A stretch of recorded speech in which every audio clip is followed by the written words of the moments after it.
The process of receiving or giving systematic instruction, especially at a school or university. This is a dictionary definition of education. As we are well aware, education does many things. It improves one's mind to think critically, to view things more clearly and in greater depth, and helps its recipient to take strides to a productive career. In sum, education serves as an engine for a nation's human resources and thus its competitiveness in the global economy. That's why prominent political leaders like Barack Obama and Thomas Jefferson have emphasized such an importance. Okay, so education is significant, and while every nation agrees on this, each nation differs in their approach to education. In my presentation, I like to compare Korean educational system with its US counterpart. I think that the Korean education system puts emphasis on academic results, whereas the American education system emphasizes the educational process itself. The Korean education system revolves around student success as measured by their test scores.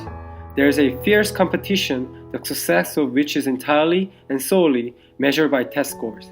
Because of this, teaching is mainly done by rote memorization. This produces an environment where students who are apt at this method of learning can thrive and look toward further success through good college education, whereas those who do not are apt to fail. The rote memorization method is a good way to separate top students from those who do not. But besides this role, this method has in effect isolated students with abilities other than rote memorization learning. The US education system, by contrast, puts a lot of emphasis on the process of learning itself, which is why it is something no Korean school has, participation grades. Debating and brainstorming are a major component in an American classroom, and students are encouraged to learn and think for themselves on many matters being taught. This may also boost their self-confidence. However, Americans spend much less time doing homework and assignments.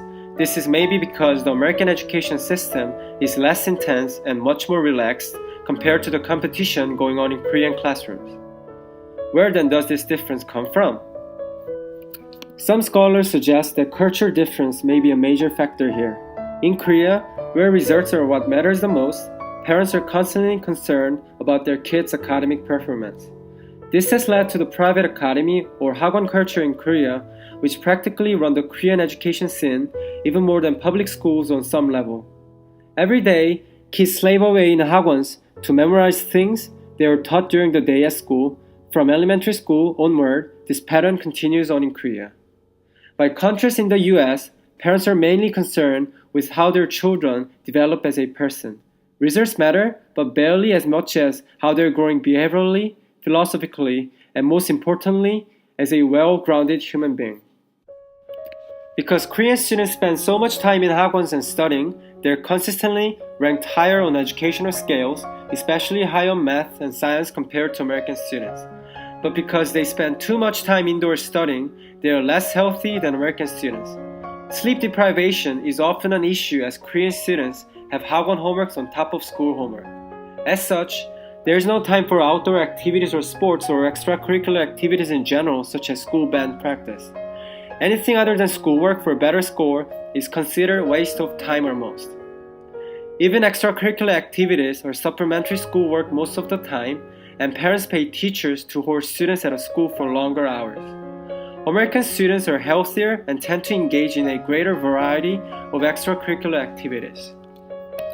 Although there are such great differences between the two education systems, they have begun to respect for each other's style. In places like Korea and Finland, where the education system is really doing well, teachers are paid at the level that doctors and engineers are paid. And it is respected as a profession. He emphasized that teachers deserve higher regard than they're getting now, and that he is considering extending school hours and increasing the amount of after-school programs available to American students. Likewise, Korean education has started to incorporate certain features of American education when it experimented on allowing students to think critically for themselves rather than memorize the given material. Days of lecture only are fading, and teachers are increasingly opening up the room for students to think on their own. To sum up, I believe that President Barack Obama and Thomas Jefferson seem to agree, to be a competitive country, education is a very important factor. As I've mentioned before, Korean education prefers teaching by rote system and a high level of private institute education.